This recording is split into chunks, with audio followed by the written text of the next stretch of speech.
যাবে। এরপর আমাদের কন্যাশ্রী, আমি এখানে রাতুলকে আহ্বান করছি।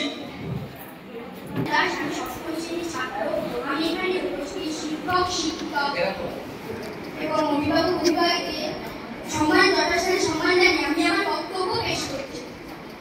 আমার বিপক্ষের বন্ধুরা এমনভাবে কন্যাশ্রীকে পেশ করেছে যেন মনে হচ্ছে পৃথিবীতেই প্রথম কোনো স্কিম চালু হয়েছে। আগে কখনো এরকম হয়নি।